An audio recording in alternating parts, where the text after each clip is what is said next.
To get a context of this chapter 9, I want to go back to the ending of chapter 8. We looked at chapter 8 last week, and we come down to where the angel Gabriel explained much of what Daniel had seen in the vision. He explained to him about the ram and the he-goat, explained to him about the little horn, about the four horns, and about the little horn, and so on.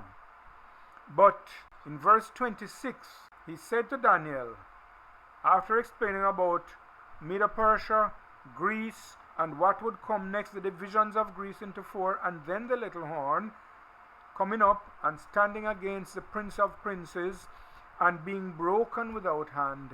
And then he says to Daniel, and the vision of the evening and the morning which was told is true, wherefore shut thou up the vision, for it shall be for many days. Daniel fainted, and he was sick, and afterwards he says he rose up and did the king's business, and was astonished at the vision, but none understood it. None understood it because it was shut up. What was shut up was not Medo-Persia, Greece, the four horns and the little horn. What was shut up was the time period of 2,300 days, which was spoken about in verse 14. Now, I want to note something here. Daniel got this vision in verse 1 in the 3rd year of the reign of King Belshazzar. We read in chapter 5 where Belshazzar had a feast and he was killed when the Medo-Persians came into Babylon and overthrew it. So Daniel's vision here in chapter 8 is taking place in the 3rd year while Belshazzar was still reigning. But if we go to chapter 9 says, in the 1st year of Darius, the son of Ahasuerus, of the seed of the Medes, which was made king over the realm of the Chaldeans. Now Darius was the first person who was installed as king when the Medo-Persians took over. So we are seeing in chapter 8 the last of the Babylonian kings, Belshazzar, and we see in chapter 9 the first of the Persian kings, Darius. So what happened in chapter 8 was when Belshazzar's reign was coming. In the 3rd year of Belshazzar, I'm told that Belshazzar only reigned 3 years. And if in chapter 8 it was the 3rd year of the reign of Belshazzar, then in the same year Belshazzar would have died and Darius would have taken over, which suggests to me that this chapter 9 here could have taken place in the same year when Belshazzar died.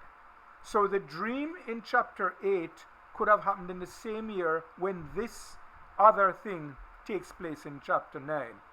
In the 1st year of his reign, I, Daniel, understood by books the number of the years whereof the word of the Lord came to Jeremiah the prophet, that he would accomplish 70 years in the desolations of Jerusalem. Daniel is making a reference to something that Jeremiah the prophet said. Jeremiah said that Jerusalem would be desolate for 70 years. It said that Babylon would come and make a desolation of Jerusalem, and it would be like that for 70 years. So Daniel is making reference to that prophecy, and he says, by my hearing what Jeremiah said, by reading what Jeremiah said, I have come to understand that Jerusalem was going to be desolate for 70 years.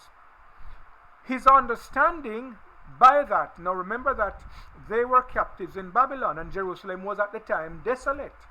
And so the reason he's coming up with this is because he's expecting that it's not going to go beyond 70 years. It would seem, based on the time when Medo-Persia took over from Babylon, the 70 years was almost finished. And so Daniel had a concern. So he said, I have understood from Jeremiah that it would be 70 years of captivity. And so he says, I set my face unto the Lord God to seek by prayer and supplications with fasting and sackcloth and ashes. And I prayed unto the Lord my God and made my confession and said, O Lord, the great and dreadful God, keeping the covenant and mercy to them that love him and to them that keep his commandments. We have sinned and have committed iniquity and have done wickedly and have rebelled, even by departing from thy precepts and from thy judgments. I want you to think carefully. I want you to follow me closely now. It's very important. Daniel says, I read Jeremiah's writings, and Jeremiah said we would be 70 years in captivity in Babylon. And so Daniel starts to pray, and one of the first things he says is, he says, I know we have sinned. I know we have committed iniquity, we have done wickedly and have rebelled from departing from the precepts and from thy judgments. And I'm not going to read all these verses, but he goes down the line and he continues by talking about it, and he says, he lambasts his own people and say, verse 8, to us belongeth confusion of face, to our kings, to our princes, to our fathers, because we have sinned against thee. So he's acknowledging the sin. And you know, when we talk to God, that's what we have been taught. You acknowledge your sins, acknowledge your wrongs first, and when you come to God.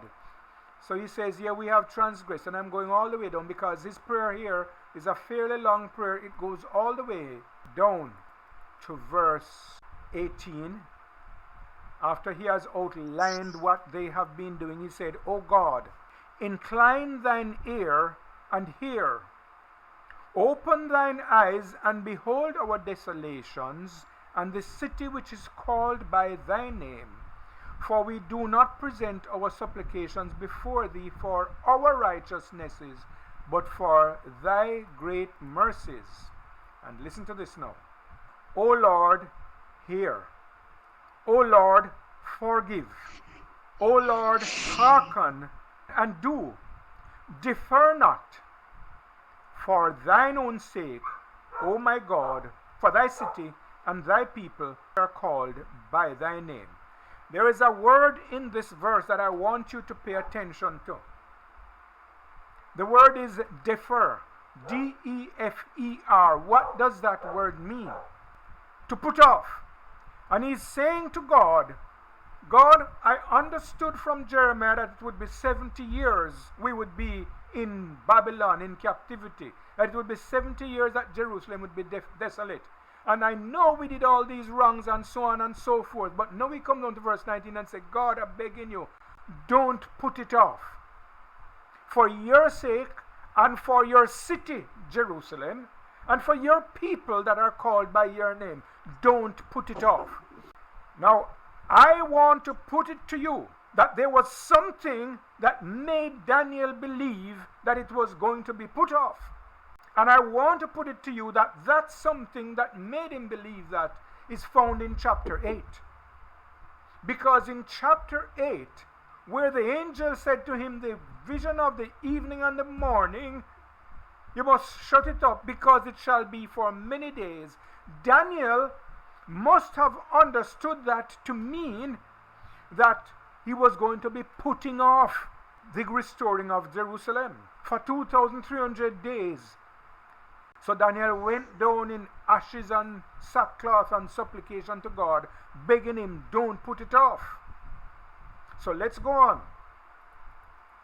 In verse 20, Daniel says, while I was speaking and praying and confessing my sin and the sin of my people Israel, and presenting my supplication before the Lord my God for the holy mountain of my God, yea, while I was speaking in prayer, even the man Gabriel, whom I had seen in the vision at the beginning, being caused to fly swiftly, touched me about the time of the evening oblation. Now, two things right here. Daniel said, while he's praying, he sees somebody who he saw before.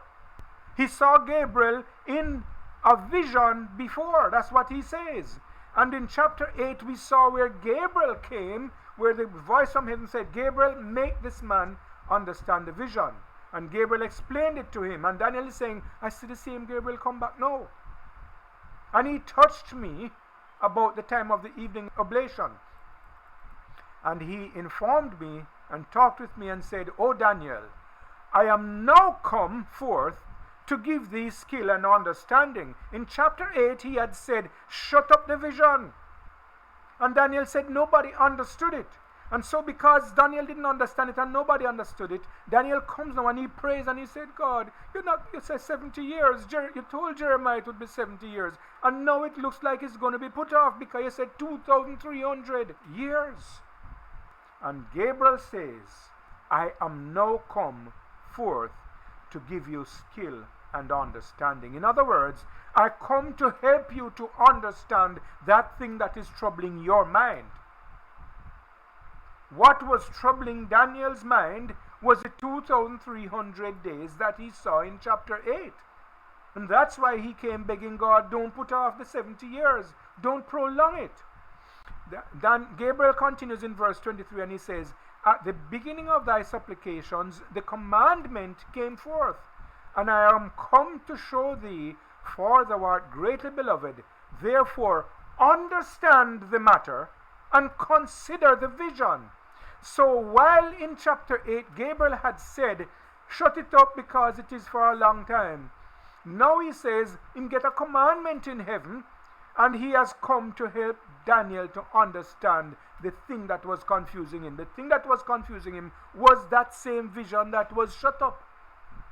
And so he says now, 70 weeks are determined upon thy people. Now, Daniel was concerned about his people. Daniel's prayer, when you read it in chapter 9 here, was about his people. He said, we know that we are sinful. We know we did wrong. We know we did all these things. But God, don't defer it.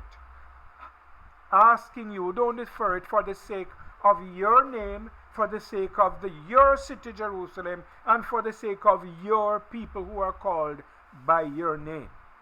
Daniel did not understand what the 2,300 days were about. But Daniel, by reading it, understood it to be a long time. That it was not something to take place in the next few years. It is something for a far distant future. That's what it said in chapter 8. It is shut up until a far distant time. We're talking about 2,300 days here. 2,300 years. And he says 70 weeks are determined upon your people. In other words, 70 weeks out of the 2,300 years are determined upon your people and upon the city. Daniel was concerned about the people and the city. To finish the transgression, Daniel was praying about the transgressions of the people. To make an end of sins, he prayed about the sins of the people. To make reconciliation for iniquity, he talked about the iniquity that they had committed. And to bring in everlasting righteousness. So your people have 70 weeks in which these things are going to be brought to a culmination. And then he says, and to seal up the vision and prophecy, and to anoint the most holy. 70 weeks out of the 2,300 days will bring you to this happening. Then he says, know therefore and understand that from the going forth of the commandment to restore and to build Jerusalem. Now here's something Daniel was praying about Jeremiah, 70 years to the time of building Jerusalem. Now the angel is saying, when the commandment comes to go and rebuild Jerusalem, so when the 70 years are finished and that commandment comes to go build Jerusalem, you start counting from there. That's what he's saying here. From the time that the commandment to rebuild Jerusalem unto Messiah the Prince shall be 7 weeks and 62 weeks. So that will be 69 weeks. The street shall be built and the wall even in troublous times. And after 62 weeks, 62 weeks, shall Messiah be cut off, but not for himself. And the people of the prince that shall come shall destroy the city and the sanctuary, and the end thereof shall be with a flood. And unto the end of the war desolations are determined. So he's saying now, when the command comes to restore and build Jerusalem, you're going to start counting. And you count off 69 weeks, and you count 62 weeks to Messiah.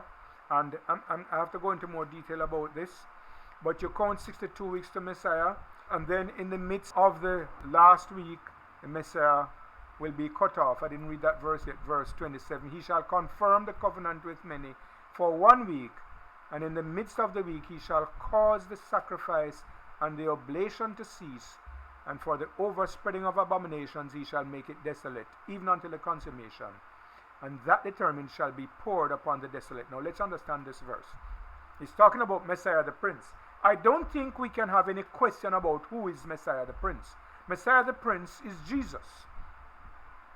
And it says, Jesus shall confirm the covenant with many for 1 week. Now, clearly, it is not a 7-day week, because Jesus was around much longer than that. And verse, it says, in the middle of that week, he shall cause the sacrifice and the oblation to cease. Jesus caused the sacrifice, the system of sacrifices and oblations to cease when he died.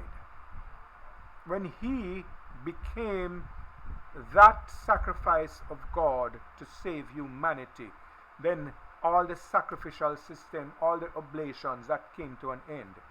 And so by his death, Jesus brought that system to an end. When Jesus died would be the middle of the week. And so what we see here in this, when Jesus started his ministry, when he started the work of his ministry, it was 27 AD.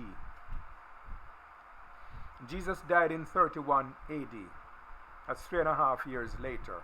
We recognize from that then, if that the midst of the week would be 3.5 years after the start. And therefore, since it's 3.5 years, and it says the midst of the week, then the middle of a week is 3.5 days. Because a week has 7 days. So if Jesus caused the sacrifice and oblation to cease 3.5 years after he started, then it tells us that it's counting a day for a year. This is prophetic time. And so what the reckoning is, 1 day equal 1 year. So we recognize now that the week in which he would confirm the covenant with many is actually 7 years. But in the middle of that 7 years, after 3.5 years, he would die, causing the sacrificial system to come to an end, causing the oblations to cease. It says, for the overspreading of abominations, he shall make it desolate, even until the consummation, and that determined shall be poured upon the desolate. My understanding of this is that the abominations that were present in Israel was rampant. They had got to the point where now they actually killed the Messiah. And the abomination was established in there. And so it says here, he caused the sacrifice and oblation to cease, and he makes the temple desolate. They were brought to desolation. Jesus said to the Jews when he was finished his ministry, he said, your house is left unto you desolate. Their house was left unto them desolate because they had turned their backs on the one who had brought salvation to them. 3.5 years after Jesus died, Saul of Tarsus was going around slaughtering Christians in the name of God. He was defending the church of the present time. The Christians, the disciples of Jesus, were seen as enemies, and Saul was there thinking he was doing God's service. And he was there consenting unto the death of Stephen. Saul headed off, Acts chapter 9 tells us, was heading down to Damascus to go and kill some more Christians. And Jesus met him. That's 3.5 years later. Jesus met Saul of Tarsus on the road to Damascus, and he was struck down with the brightness of Jesus coming. And we know the story. Jesus talked to him, and Saul was converted to Christianity, and Saul became the apostle to the Gentiles.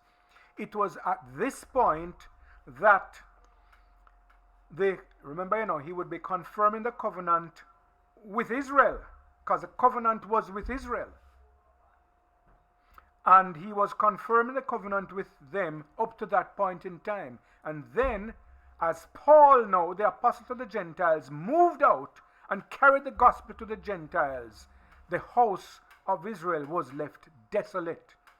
Because the gospel, it was known that the church, the early Christian church, became the church of God. Israel as a nation, their usefulness came to an end. They were desolate. So it ended when the gospel went to the Gentiles. It was marked by both the stoning of Stephen and the conversion of Saul to Paul.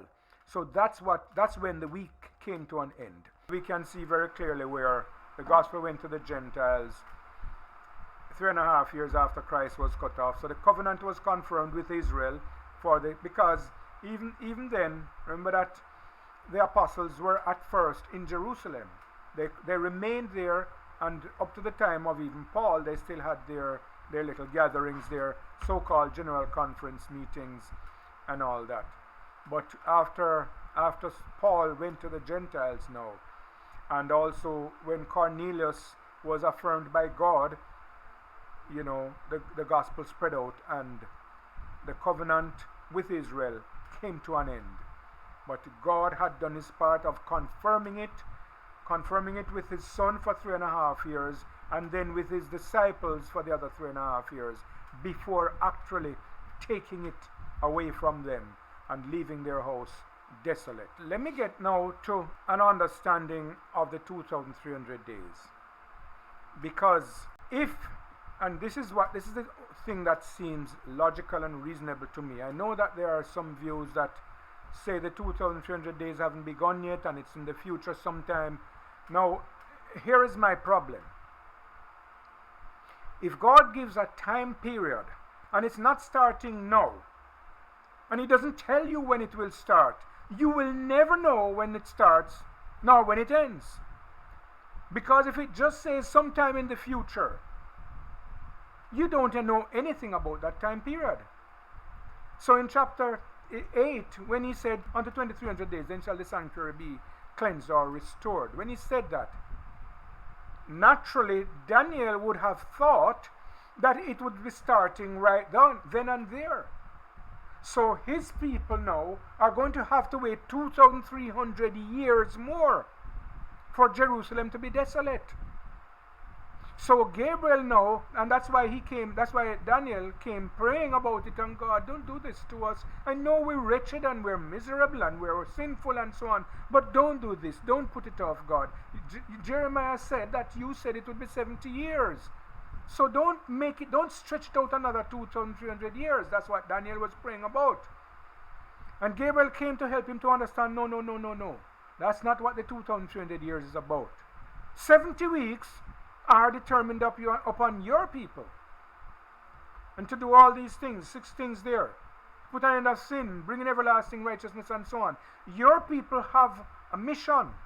God has made a covenant with your people. And they have a mission. And the mission was to finish the transgression, to make an end of sins, to make reconciliation for iniquity, to bring in everlasting righteousness, and to seal up the vision and the prophecy, and to anoint the most holy. Now, Israel was given a covenant to do this. You might ask the question, how could Israel finish transgression? How could Israel make an end of sins? How could Israel make reconciliation for iniquity? How could Israel bring in everlasting righteousness? The mission of Israel was to bring the Messiah into the world. That was their mission. God had made a covenant with Abraham that in your seed shall all the nations of the earth be blessed. So God made a covenant that it is your offspring who are going to bring the Messiah into the world. And the Messiah is the one who would finish the transgression, who would make an end to sins, who would make reconciliation for iniquity, who would bring in everlasting righteousness. And when that happens, it will seal up the vision and the prophecy. Now, how does it seal up the vision and the prophecy? It's a vision of 2,300 years.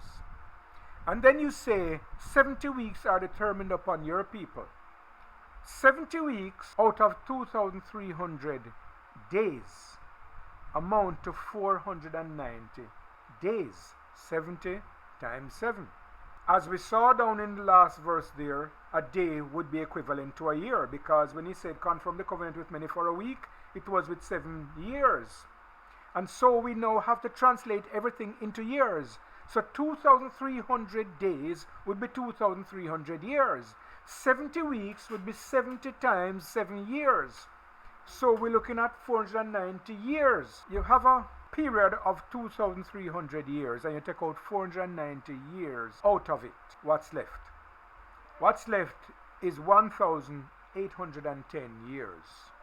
So when he says that this 70 weeks will seal up the vision and the prophecy, it's saying here that when you see the 490 years, now you're going to see this take place. You're going to see Messiah come and you're going to see him cut off and so on. At the end of that 490 years, it will seal the vision, because you take out the 490 out of the 2,300 and you know that the 1,810 is what left. Then you will know when it comes to an end. Now it says, verse 25, know and understand that from the going forth of the command to restore and to build Jerusalem unto the Messiah the Prince. So he said, start counting when that command goes out. So Daniel is concerned about the 70 years. And he says, when the command goes out to restore and build Jerusalem, that's when you're going to start counting the 2,300 years. The big arc across the top is showing you the 2,300 days. Across the top here. And then the 490 years is the first red arc right here. So the 490 years would end up in AD 34 when the gospel to the Gentiles, when Paul became the apostle to the Gentiles, when Stephen was stoned. So when you check out the 490 years from the 2,300 years, you're left with 1,810 years. And that 1,810 years would end up in 1844. And so that you start in 457 BC. But even if you don't know when it started, you know when that 7-year period is. You know Christ came in AD 27. You know he was killed in AD 31. And so the rest of the 3.5 years ends in AD 34. So you know that the time period ends, the 70 weeks ends in AD 34. So go backwards to find out when it started. Count back 490 years and you realize it starts in 457 BC. So you don't even need to ask when was the instruction given. Start from the end point of the 70 weeks. Start from the 490 years and go back 70 weeks. Go back 490 years and you're going to get the starting point. But what's even more important is we're going forward.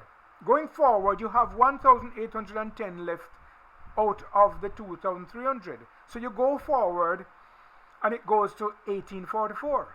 The real important question to ask is then, what is so important about 1844? What happened? Did anything happen? Because history, there's not much recorded there in history for 1844. So when he said, unto 2,300 days, then shall the sanctuary be cleansed or restored, what was he talking about?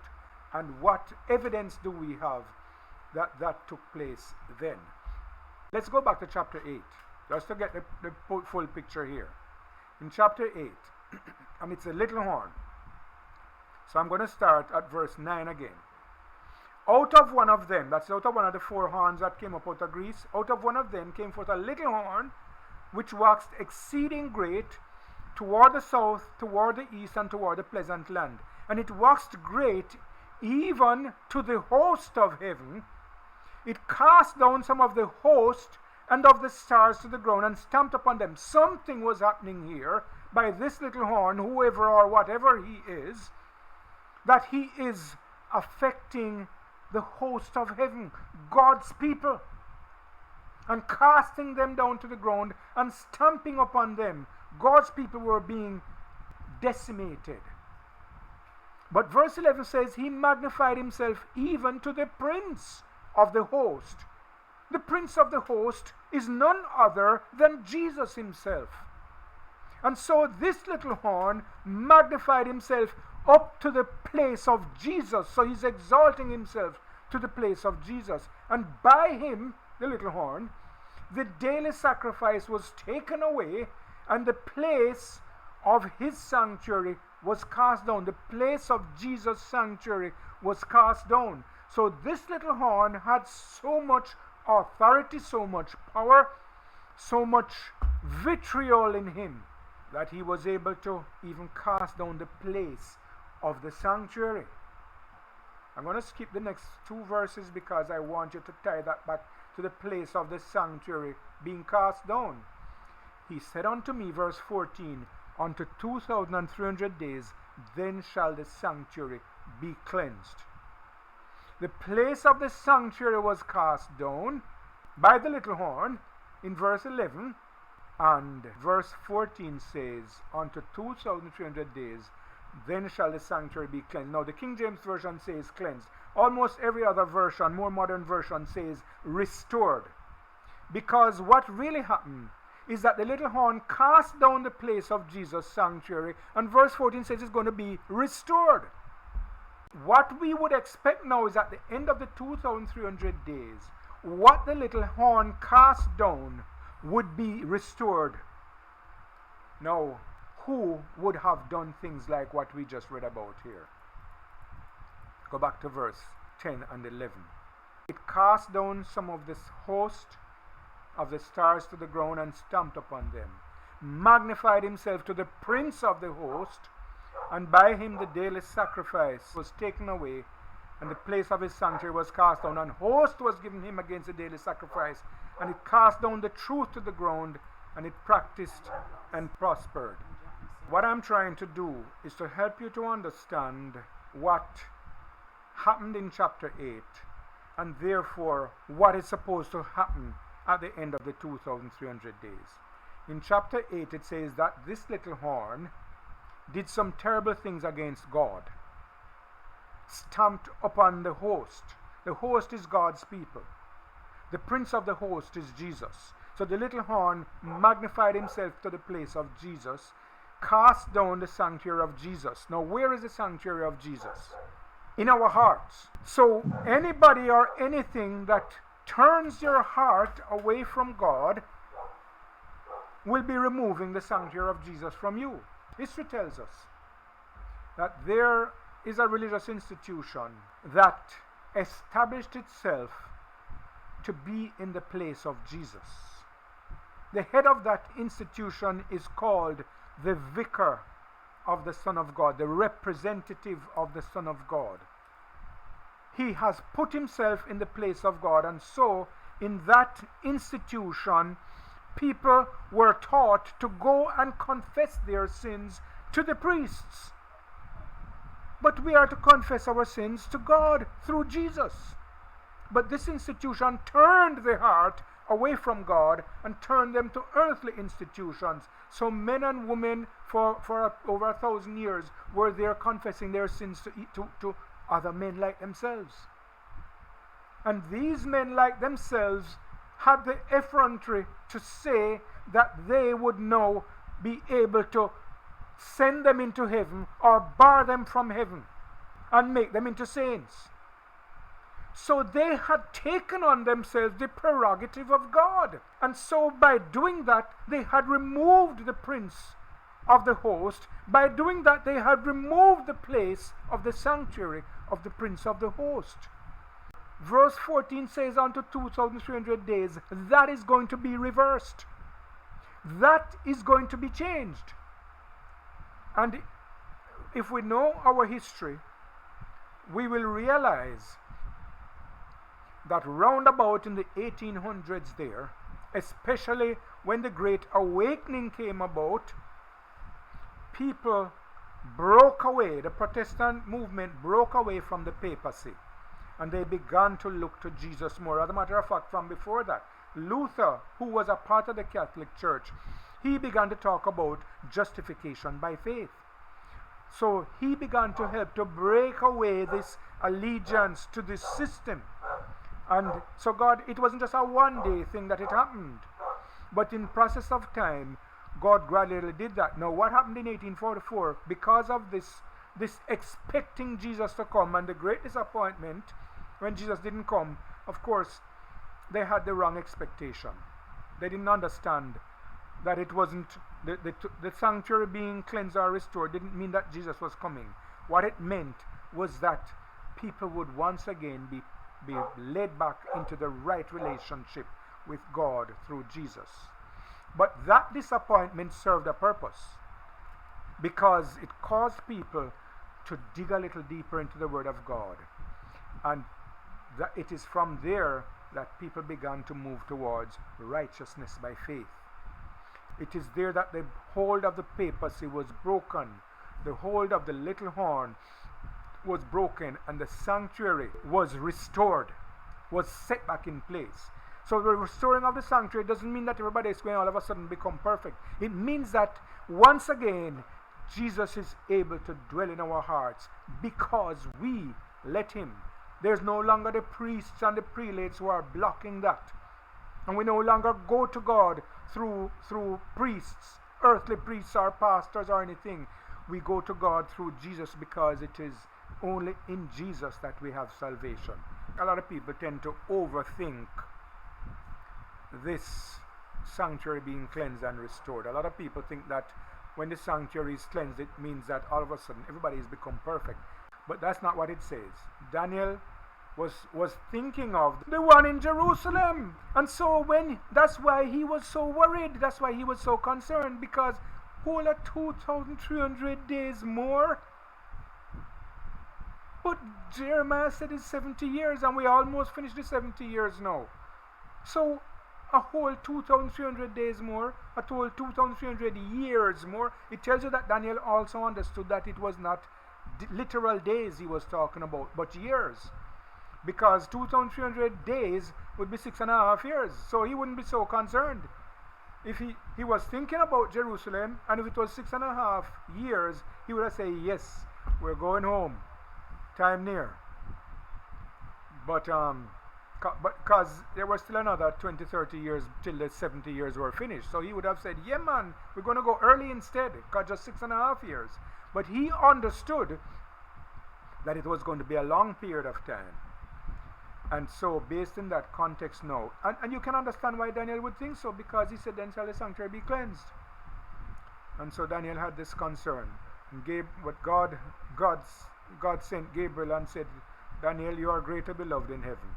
God don't want you to have this great worries on your head. So he sent me to explain to you. Only 70 weeks relate to your people. And he continued and explained. So it's not rocket science. It's not that very hard to see this if you get it. I don't know if anybody still is not clear on it. But one basic thing, I'm not going to all the other aspects of it. But 70 weeks are determined upon your people, ending in AD 34. So you can count backwards if you want to know when it starts. And after 70 weeks, after 490 years, you leave 1,810 years. That's when it ends. And what was to happen at the end of the period was that what happened in Daniel 8 here with the little horn was going to be reversed. People are going to again get back into the relationship with God. People are going to again talk to God directly, and not through priests and prelates. It was important for this to happen, because the little horn, the papacy, had so distorted people's relationship with God. The papacy had made it so that humanity no longer had a direct relationship with God.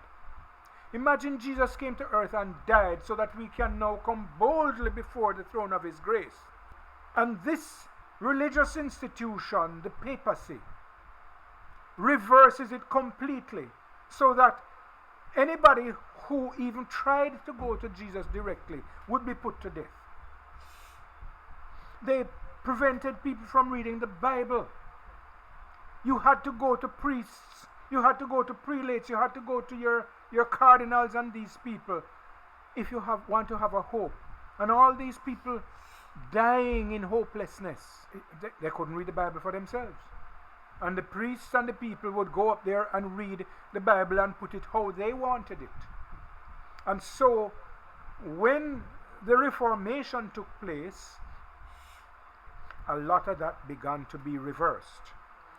But round about 1800s now, when the great disappointment took place, when everybody expected Jesus to be coming at that time, and they all came together, and out of that came the time when all these breaking away from the papacy came together, and the denominations that came out of the 1844 disappointment, they no longer had these kinds of priests and so on. We had the Adventist movement that came out, we had the Jehovah's Witness that came out, we had the Church of God that came out, and they all repudiated. Not only did they repudiate that relationship, but they also repudiated this thing about the Trinity, because that is also a part of the deception that they brought upon Christendom about God being a Trinity, because that again helped to move Jesus out of the picture. Because if Jesus and God are the same, God doesn't have a son, and therefore you don't have a mediator between God and man.